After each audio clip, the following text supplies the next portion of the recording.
Find the circumference of the circle whose radius is this and diameter is this. मतलब ये दो अलग अलग क्वेश्चन एक ही में मैं कंपेयर करने के लिए, समझाने के लिए बताए हैं।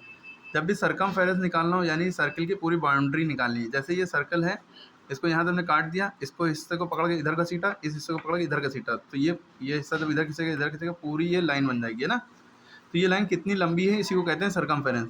ठीक, अगर सर्कमफेरेंस ना पूछा होता, एरिया पूछा होता, find the area of circle.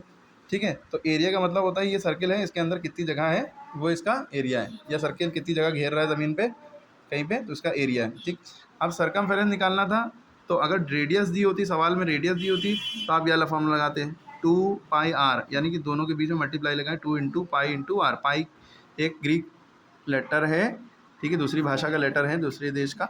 तो पाई की वैल्यू होती है 22/7। ठीक है, पाई की जगह आप 3 वैल्यू हो सकती हैं, 22/7, 3.14, 180, तीनों पाई की वैल्यू, लेकिन आप 22/7 यूज़ करेंगे।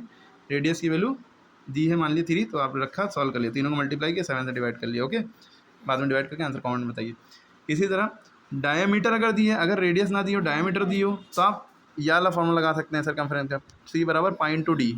ठीक है, डी माने डायमीटर, तो बस पाई की वैल्यू रखी 22/7, डी की वैल्यू 6 रखी, लिख दिया, दोनों को मल्टीप्लाई कीजिए, 7 से डिवाइड कर दिए। अब डिवाइड जब करेंगे आंसर मिक्स फ्रैक्शन या पॉइंट में दोनों में दे सकते हैं, कोई स्क्वायर या क्यूब कहीं नहीं लगेगा आंसर में। लेकिन अगर एरिया ऑफ सर्कल निकालना है और रेडियस यही दी है 3 सेंटीमीटर, तो एरिया ऑफ सर्कल का फॉर्मूला होता है पाई आर स्क्वायर।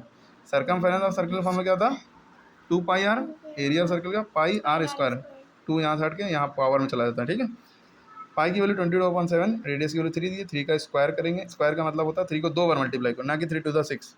3 के बाद 3 लिखी होती है, 3 को 3 बार, 3 के बाद 4 लगे, 3 वो 4 बार मल्टीप्लाई करो, 3 × 3 × 3। ठीक है, तो 2 है तो 2 बार, ठीक है, मल्टीप्लाई किया, सॉल्व किया, आंसर में स्क्वायर जरूर लगेगा। ठीक है, डिवाइड कर लीजिएगा। क्लियर।